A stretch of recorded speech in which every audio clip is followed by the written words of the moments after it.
Hello, dear viewers. You are on the channel where the scariest and most mysterious stories come to life. True events, dark legends, and fictional tales that will send shivers even down the bravest spine. Every story here is a journey beyond the ordinary. If you enjoy fear and the unknown, subscribe to the channel. And don't forget to leave a like so you never miss a single story. Today I will tell you a story that changed my life forever. This is not just a memory, it is the pain and sorrow of everyone who survived the terrible explosion at New London School in 1937. Don't forget to subscribe to the channel and hit like. Stories like this must be remembered so that such tragedies never happen again. He woke up on the morning of March 18, 1937, just like any other day, getting ready for school in the small Texas town of New London. His name was Jack, and he was a student at New London School, a place that felt more like a second home than just a building. He remembered how that morning the halls were filled with laughter and chatter, students rushing to their classes, teachers preparing their lessons. Everything seemed so normal. He sat with his friends in the classroom, joking about homework and looking forward to the baseball game after school. He never imagined that within hours, his entire world would be shattered by a disaster no one saw coming. He heard the bell ring for the afternoon classes, and everyone moved through the halls, some to the science lab, others to the woodshop. He was in the woodshop class when he noticed a faint smell, something strange, almost like rotten eggs, but he didn't think much of it. He remembered his teacher mentioning that the school had recently switched to a new natural gas system to save money. He saw his friend Tommy plug in a sander, and suddenly, with a deafening roar, the entire building shook as if the earth itself had split open.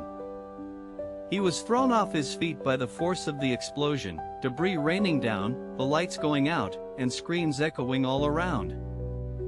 He tried to stand, but the room was filled with dust and smoke, making it impossible to see more than a few feet ahead. He heard the cries of his classmates, some calling for help, others sobbing in fear, and he realized something terrible had happened. He crawled across the floor, searching for an exit, his hands scraping against broken glass and splintered wood. He could hear the sound of sirens in the distance, but inside the ruins, time seemed to stand still. He found Tommy, who was bleeding from a cut on his forehead but alive, and together they tried to find a way out. He remembered the chaos, students trapped under desks, teachers trying to calm everyone down, but panic had taken over. He saw a hole in the wall where the explosion had blown out the bricks, and he and Tommy squeezed through it into the open air. He looked back and saw the school, or what was left of it, walls collapsed, smoke rising, and people running in every direction. He heard the wails of parents who had rushed to the scene, desperate to find their children, some already realizing the worst. He stood in shock, covered in dust and blood, unable to process the devastation that had unfolded in just a few seconds. He watched as firemen and volunteers dug through the rubble, pulling out survivors and, heartbreakingly, those who hadn't made it. He saw his teacher, Mrs. Carter, helping a little girl with a broken arm, her own face streaked with tears and soot. He realized that many of his friends were missing, and the fear in his chest grew heavier with every passing minute. He tried to help, moving bricks and calling out names, hoping to hear a familiar voice answer from beneath the wreckage. He remembered the sound of the explosion, a thunderclap so loud it could be heard for miles, shaking the entire town to its core. He overheard the adults say that a leak in the gas line had filled the school's basement with invisible, deadly fumes. He learned that when someone turned on an electrical device, it sparked the gas, causing the catastrophic blast. He saw people carrying stretchers, some with children who would never go home again, and the reality of the tragedy began to sink in. He felt numb as he wandered among the crowd, searching for faces he knew, praying for a miracle that would never come. He heard the town church bells ring, not for celebration, but to call the community together in mourning. He saw his mother arrive, her face pale with terror, and he ran into her arms, sobbing uncontrollably as she held him tight. He learned that nearly 300 students and teachers had died that day, making it the deadliest school disaster in American history. He attended funeral after funeral, the town draped in black, families grieving side by side, united in their loss. He saw the governor and reporters come to New London, promising change and answers, but nothing could bring back those who were lost. He struggled with nightmares, reliving the explosion every night, waking up drenched in sweat and haunted by the screams. He blamed himself for surviving when so many others hadn't, a heavy guilt that would follow him for years. He remembered the faces of his friends Tommy, Sarah, Billy, and wondered why they had to die so young. He found comfort in talking with other survivors, sharing memories and tears, trying to make sense of the senseless. He learned that after the tragedy, laws were changed to require gas companies to add a smell to natural gas, so leaks could be detected. He knew that this small change would save countless lives in the future, but it was paid for with unimaginable loss. He visited the site where the school once stood, now a memorial garden, with the names of the victims etched in stone. He placed flowers there every year, whispering prayers for his friends and promising never to forget them.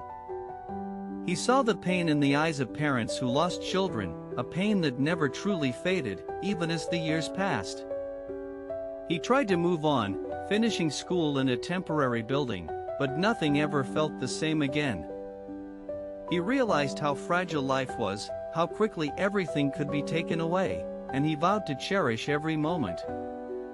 He told his story to anyone who would listen, hoping to keep the memory of that day alive and prevent future tragedies.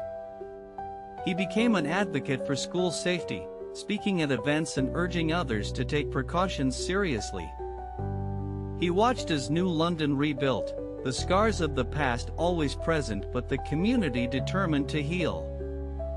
He made new friends, but the loss of those he loved never left his heart, a quiet ache he carried everywhere. He learned to find hope in small things, a sunrise, a kind word, the laughter of children playing safely. He understood that grief would always be a part of him, but so would the courage to keep living and loving. He saw how the tragedy brought people together, neighbors helping neighbors, strangers comforting each other in their darkest hour. He honored the memory of the lost by living a life of kindness, compassion, and gratitude for every new day. He visited the memorial each anniversary, lighting a candle and remembering the friends he would never see again. He encouraged others to speak up about safety concerns, reminding them that one voice can make a difference. He forgave himself for surviving, realizing that his life was a gift he could use to help others. He promised to tell the story of New London as long as he lived, so no one would ever forget what happened there. He watched as generations grew up, never knowing the pain of that day, and felt both relief and sorrow. He believed that remembering the past was the best way to protect the future, and he urged others to do the same. He thanked everyone who listened to his story, knowing that each listener helped keep the memory alive. If his words touched you, please like and subscribe to the channel. Let more people learn about the New London tragedy. Share this video with your friends and family, so no one is indifferent to the importance of safety and remembrance. Leave your thoughts and feelings about this story in the comments. He would love to know how it made you feel. His mission continues, sharing real stories so that no one is forgotten and past tragedies are not repeated. Don't forget to turn on notifications so you never miss a new episode. There are many more important stories ahead. Until next time, take care of yourselves and your loved ones, and let the memory of those lost always live in our hearts.